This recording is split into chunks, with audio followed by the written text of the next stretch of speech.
નમસ્કાર વિદ્યાર્થી મિત્રો, આજે 19/4/2024ના રોજ જે અંગ્રેજીનું પેપર લેવામાં આવ્યું કચ્છ જિલ્લામાં કચ્છ જિલ્લા શિક્ષણ સમિતિ દ્વારા, તો એમાંથી હું તમને આજે ધોરણ 7ના અંગ્રેજી વિષયના સોલ્યુશન આપું છું.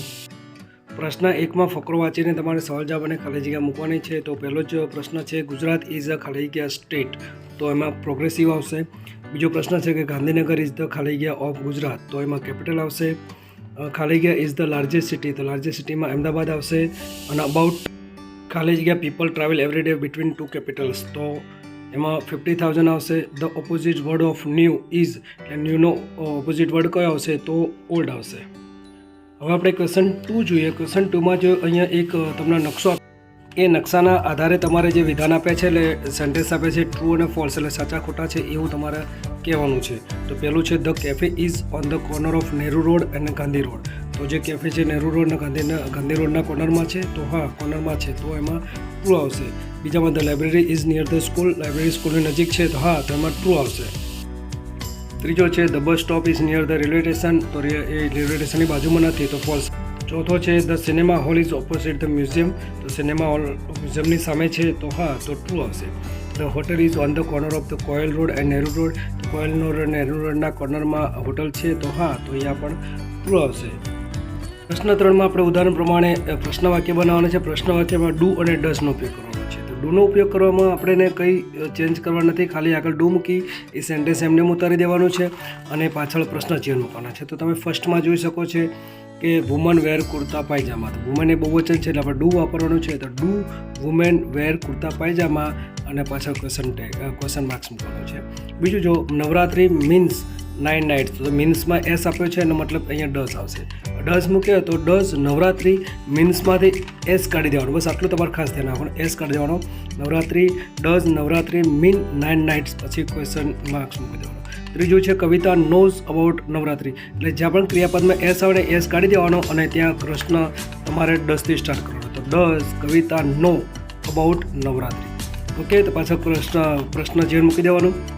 ચોથું જો, Ketaki and Kavita write letters to each other, તો એ કેતકી અને કવિતા બહુવચન છે એટલે આપણે ડુ મૂકીશું. તો do Ketaki and Kavita write letters to each other, પછી પાછળ પ્રશ્ન ચિહ્ન. Kavita goes to market, Kavita એક વચન છે એટલે ઈએસ આવશે એટલે ડઝ આવે. તો ડઝ કવિતા ગુઝનું શું કરી દેવાનું? ગો ટુ માર્કેટ, પાછળ પ્રશ્ન ચિહ્ન તમારે મૂકી દેવાનું. હવે પ્રશ્ન 4 જો. પ્રશ્ન 4માં તમારે WH થી ક્વેશ્ચન બનાવવાના છે. તો અહીંયા તમને 5 ક્વેશ્ચન મૂક્યા છે અને 5 ક્વેશ્ચનના જે આન્સર છે એ બીજા પેજમાં લખીને આપું છું, એટલે તમે ક્વેશ્ચન અલગથી યાદ રાખજો. અને હવે હું તમને જે આન્સર છે એ આપણા બીજા પેજના હું તમને બતાવું છું કે કઈ રીતે આન્સર આવે છે, ઓકે. હવે તમે અહીંયા જોઈ શકો છો કે પહેલો ક્વેશ્ચન છે, કાજલ એન્ડ સંજય વિઝિટ મ્યુઝિયમ. તો અહીંયા હું વડે પ્રશ્ન બનાવવાનો. તો હું વડે જ્યારે પ્રશ્ન બનાવીએ ત્યારે જે તે કરતા હોય આપણે કાઢી દેવાનો. તો કરતાની જગ્યાએ શું લખવાનું? હું વિઝિટ મ્યુઝિયમ, પાછળ ક્વેશ્ચન માર્ક્સ મૂકવાનું ભૂલતા નહીં. બીજો પ્રશ્ન છે, Pappu ગોઈઝ two temple in the morning. હવે ઇન ધ મોર્નિંગ નીચે અંડરલાઇન કરી છે. ક્વેશ્ચન આપણે વેનથી બનાવવાનો છે. વેનથી બનાવે ઇન ધ મોર્નિંગ નીકળી જશે. તો જ્યારે વેનથી બનાવે એટલે શું કરવાનું? When does Pappu go to temple, A goes છે એટલે આપણે ડઝ મૂકવાનું છે સાદો વર્તમાન કાળ પ્રમાણે. ભાઈ my parents work in farm every day, તો વેર, તો વેરમાં શું છે? એ બહુવચન છે પેરેન્ટ્સ, એટલે my parents work in farm every day છે, તો આપણે શું બનાવીશું? Where do my parents work every day, okay. ચોથો છે, Monica attends karate classes every day, તો આપણે શું કરવાનું? વોટ વડે પ્રશ્ન બતાવો. અહીંયા જો અંડરલાઇન નથી કરેલી પણ આપણે કરાટે ક્લાસીસ નીચે અંડરલાઇન રાખવાની અને what does Monica attends every day એ રીતે આવશે. અને પાછળ આપણે શું મૂકવાનું છે? પ્રશ્ન ચિહ્ન. હવે છેલ્લો જોઈએ, ધે ડ્રિંક લેમન જ્યુસ. અહીંયા ધેની નીચે અંડરલાઇન કરી છે, વુ આપણો ઓપ્શન છે, તો અહીંયા વુ મૂકવાનું. વુ ડ્રિંક લેમન જ્યુસ ડેલી. અહીંયા આપણો ચોથો પ્રશ્ન પૂરો થાય છે. પાંચમો પ્રશ્ન આપણે કેવું છે? રેન્ક અને નંબર છે. તો રેન્ક અને નંબર તમારો ઓળખવાનો છે કે ફર્સ્ટની સામે 1 આવશે, સેકન્ડની સામે 2 આવશે, થર્ડની સામે 3 આવશે, ફોર્થની સામે 4 આવશે અને ફિફ્થની સામે 5 આવશે, એટલે તમને એ રોકડા માર્ક્સ મળી જશે. હવે એની પછી શું? લીંબુ શરબત બનાવવાની પદ્ધતિ છે. જે વાક્ય અડાવડા કરી નાખ્યા છે એ આપણે સીધા કરવાના છે. તો ત્રીજા નંબરનું વાક્ય ફર્સ્ટમાં આવશે, ચોથા નંબરનું વાક્ય સેકન્ડમાં આવશે, પાંચમા નંબરનું વાક્ય થર્ડમાં આવશે અને બીજા નંબરનું વાક્ય ફોર્થમાં આવશે અને 1 નંબરનું હોય એ આપણા છેલ્લો 5મા નંબરમાં આવશે. આ રીતે કર્યા પછી તમારે 5 વાક્ય નીચે એ રીતે લાઇનમાં ગોઠવી દેવાના રહેશે, ઓકે. આપણે હવે ક્વેશ્ચન 7 જોઈએ કે જે એક જાહેરાત આપી છે. જાહેરાતના આધારે આપણે પ્રશ્નોના જવાબ આપવાના છે. તો તમે જોઈ શકો છો પહેલો પ્રશ્ન, what will you buy from this cell? તો આ સેલમાંથી તમે શું શું ખરીદી શકો? તો અહીં તમે લખી શકો કે we will buy from this cell shirts, T shirts, frocks, shorts, pants, trouser, party dresses etc. પછી બીજો પ્રશ્ન છે, where is the shop? Shop ક્યાં છે? તો ધ શોપ ઇઝ ગામડી, 4 રસ્તા ગામડી. અને ત્રીજો પ્રશ્ન છે, if you buy 1 T shirt how many T shirt will get? તો અહીંયા છે બાય 1 એન્ડ ગેટ 1 ફ્રી, એટલે એક ખરીદો એની સાથે એક ફ્રી આવે. તો તમે એક ખરીદો તો એકની સાથે બીજી ફ્રી આવશે, એટલે તમારી પાસે કેટલી થશે? 2 ટી શર્ટ.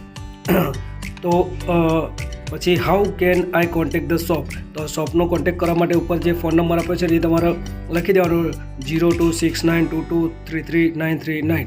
ઓકે. પાંચમો પ્રશ્ન છે, when is the cell open? આ સેલ ક્યાં સુધી ઓપન રહેશે? તો 9 AM to 9 PM all days, એટલે દરરોજ માટે સવારે 9 થી રાતના 9 વાગ્યા સુધી ઓપન રહેશે. ક્વેશ્ચન 8 એટલે પ્રશ્ન 8માં તમે જોઈ શકો છો યોગ્ય ક્રિયાઓને યોગ્ય ખાનામાં મૂકવાની છે. તો અહીંયા ફાર્મર, ગાર્ડનર અને ટેલર, એટલે ખેડૂત, માળી અને ટેલર, એમાંથી જેમના જે વાક્ય લાગુ પડતા એ મૂકી દેવાના છે.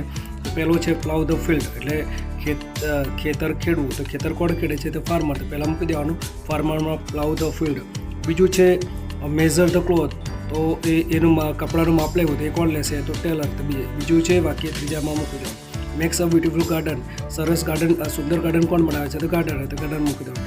ગેટ્સ અ ગુડ ક્રોપ, તો કોણ સારું આપણને અનાજ આપે છે? તો ફાર્મર આવશે. તો ગેટ્સ અ ક્રોપ ને એ ફાર્મર મૂકી દેવાનું. પછી સો ધ સીડ, પછી એ સો ધ સીડ છે ને એ આપણે ગાર્ડનમાં આવશે, એ તમારા ગાર્ડનમાં મૂકી દેવાનું.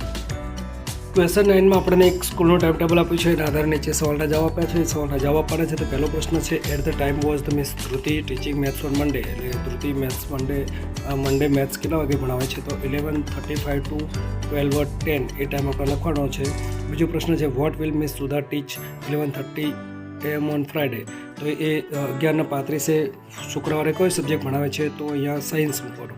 પછી at the what time will miss Nila teaching English on Thursday? તો ગુરુવારે થર્સડે મિસ નીલા ઇંગ્લિશ ક્યારે ભણાવે છે? કયા સમય ભણાવે? તો 11 AM. પછી which subject did student learn Monday? વિદ્યાર્થીઓ સોમવારે કયો સબ્જેક્ટ ભણે છે? તો સોમવારના તમે ટાઈમ ટેબલમાં જોઈ શકો છો મેથ્સ, ઇંગ્લિશ અને સાયન્સ એ 3 સબ્જેક્ટ છે. અને ટુડે ઇઝ, તો આજે લખ્યું છે ઉપર ટુડે ઇઝ કયો ડે આવશે? તો વેનસડે આવશે. ક્વેશ્ચન 10માં તમને આપ્યું છે 3 વાક્ય પછી 3 વાક્યમાંથી એક વાક્ય સાચા છે એ શોધી લખવાનું. તો પહેલામાં આવશે શંકર ડ્રાઇવ્સ ધ કાર, બીજામાં બી આવશે તો Shankar does not practice yoga, ત્રીજામાં એ આવશે Shiv gets up early in the morning, અને ચોથામાં સી આવશે Shiv prepares new type of robot, અને પાંચમામાં they go to laboratory by car, એટલે એમાં સી આવશે. એટલે તમારા આ વાક્ય સાચા મૂકી દેવાના. અને છેલ્લો ક્વેશ્ચન છે આપણો 11મા ક્વેશ્ચનમાં એક કોર્સમાં આપેલા શબ્દોનો ઉપયોગ કરીને તમારે એ પત્ર પૂરો કરવાનો છે. તો અહીંયા વિપુલની આગળ આપણે ડિયર મૂક્યું છે. Dear Vipul, hello how are you, do you remember me? તો મને ઓળખે છે. I miss you so much, હું તને ઘણો યાદ કરું છું. હોપ યુ આર, તો અહીંયા આપણે હેપી મૂકીશું. અને પછી છેલ્લે bye bye you are friend, એટલે તમારો મિત્ર તો અહીંયા ફ્રેન્ડ આપણે અમિત મૂકીશું. ઓકે. તો આ રીતે તમારે પૂરેપૂરા માર્ક્સ મળી જશે.